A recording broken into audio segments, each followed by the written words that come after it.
Today we're going to be creating some artwork inspired by Alma Thomas. We're going to be using analogous colors, which are colors that are beside each other on the color wheel. So here I have a color wheel and I'm going to pick out some neighbors, okay? Now I'm going to demonstrate how to do this with a few different art supplies today. The first art supply that I will use is I'm going to use some watercolor paints to do this. Now, if you don't have watercolor paints, markers are going to work just as well, or crayons. But painting is really fun for this project if you do have paints. So now I'm going to look at my color wheel and I want to pick out a group of colors that are neighbors. So maybe 4 or 5 colors that are neighbors. So I think I will use my blue, green through red, violet. Blue, green, blue, blue, violet, violet, and red, violet. I might even extend it to some red or some green if I have some extra space on my paper. So I'll just put my color wheel here. Okay. And then I am going to open up my palette. Make sure I arrange it so it's comfortable in the space in front of me.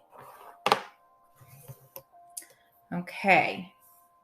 Got my water here. Now, when I'm working with watercolor paints, I remember I need to wake up the paints, right? So the way to wake them up is to make a little puddle and play in the puddle, and it just wakes up the paint so I can get plenty on my brush.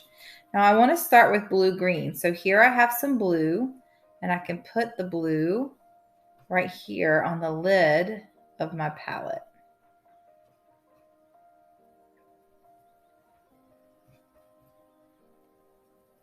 And then I'm going to wash my brush, get some fresh water.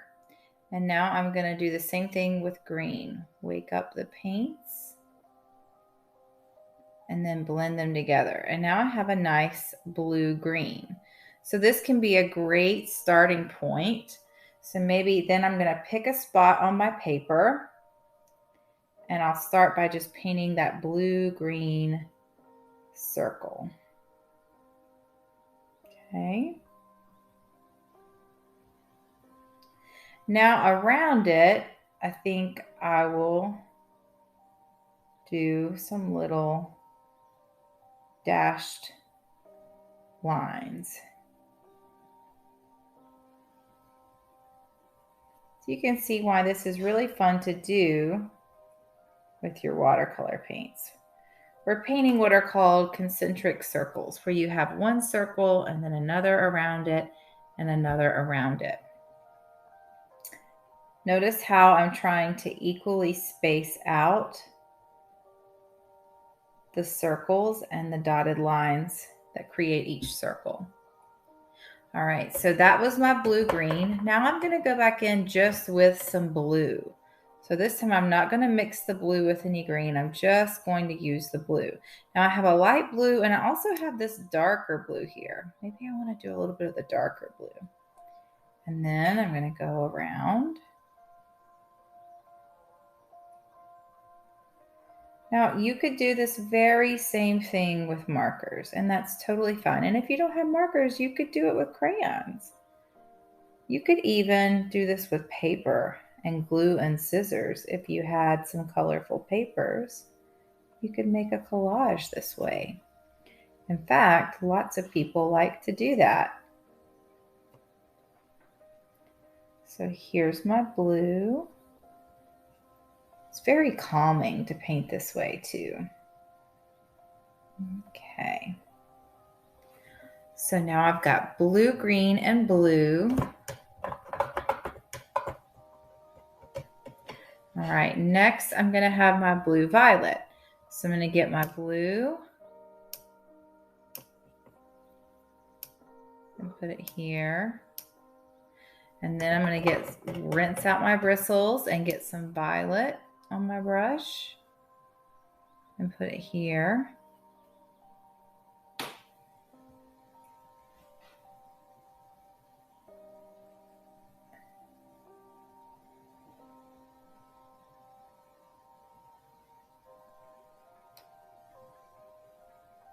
So this is a blue violet. So I'm continuing with these analogous colors.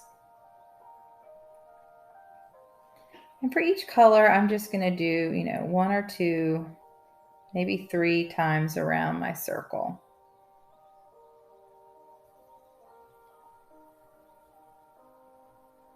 Now, if you are using crayons or markers, you may not have some of these tertiary colors like blue violet. And if you don't, that's okay. You can just, use plain violet and that'll be perfectly fine.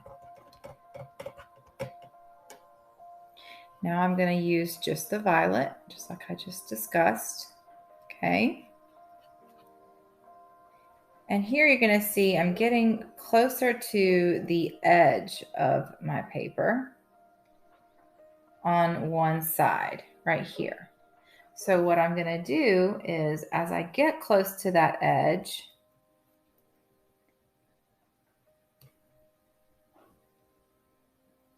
I am just going to allow my paintbrush to go right over here, just like I would be painting that. But then, I'll just stop and then I'll pick up on this side so that the circles can continue. Okay, so I'm going to switch now to red violet. So here's some red paint. Let me wake it up. Waking up my red paints. Wash out my brush. Now I'm going to get some violet on here. Make it up, mix it together. All right, now I'm ready for my red violet.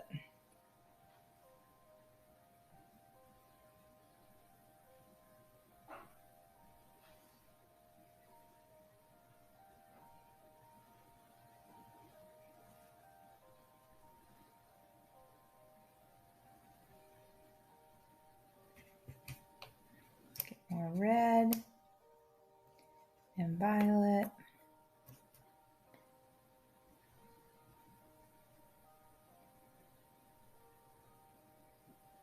You see how I just go off the page and keep working.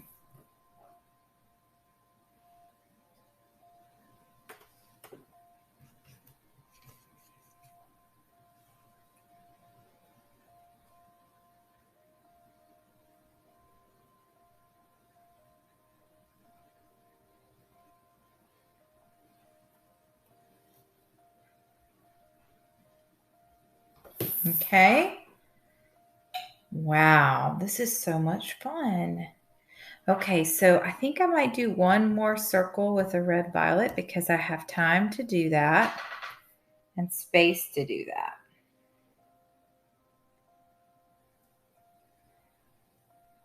Look at how I'm using the side of my paintbrush. And I'm trying to make sure I space all of these equally. Now I'm ready for some red. I have time and I have space. Look, that's the next color on my color wheel. So I'm going to clean out those bristles, get some fresh water, and I'm going to use some red paints. And I'm going to keep going. So I'll start here.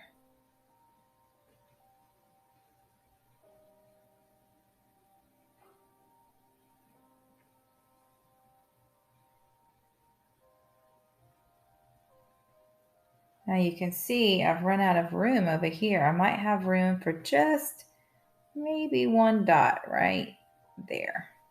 That might be all. I come back in here. I'm really filling up the space on my paper. Now I am using watercolor paints, right? And they are water soluble, which means they wipe away easily.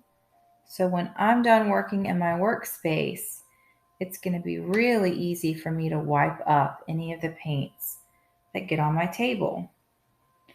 I'm saying this to you because I want to make sure that you, if you're painting, talk with an adult about that workspace that you're working in. Make sure they're aware of the paints you're using, and that you put something down to protect the tabletop, whether it's a tablecloth or some newspaper or an old towel. Make a plan. All right, I have room for some red orange. Let's do it.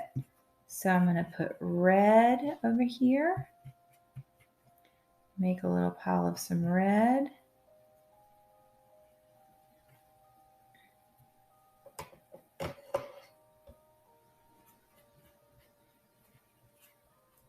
I think I like this darker orange. Let's wake it up. Wake up, dark orange. Wake up here for me.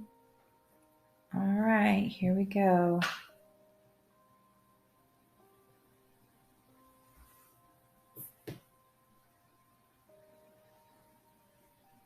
And again, if you don't have a red orange, the next transition would just be to do red.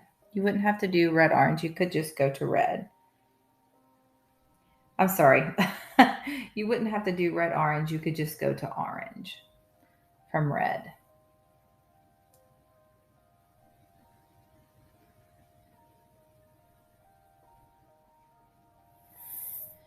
All right, and then next I'm going to go just to orange. Here we go.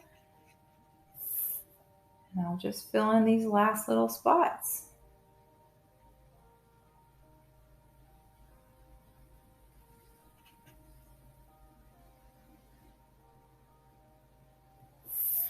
All right, there we have it.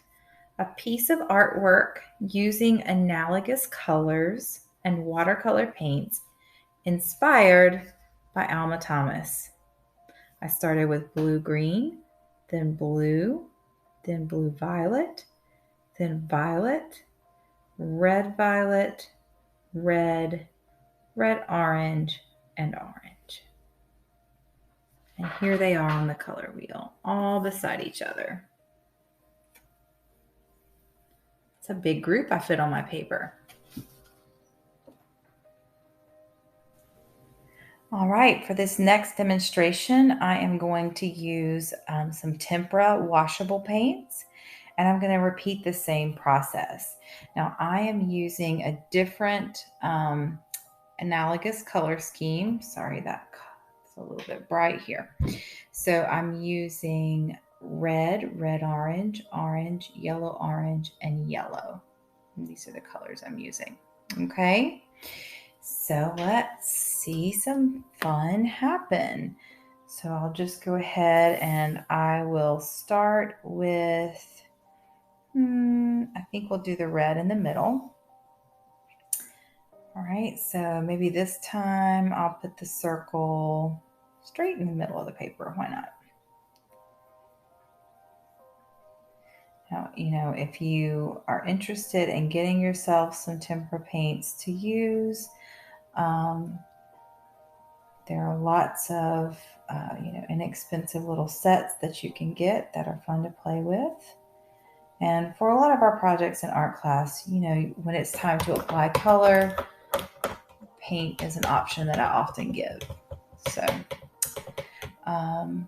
in between colors, you really want to wash your brush out. If you have a paper towel or a rag that you can use, then that will help to dry that extra water off. Now I'm going to take some orange. I'm going to take some red. I'm going to mix it together and make red-orange. Okay, and then I am going to start that process again. And this is just so much fun. Now I am going to do a time-lapse video starting in just a second because I want you to have time to work as well. Okay, so here we go. Time lapse. Take it away.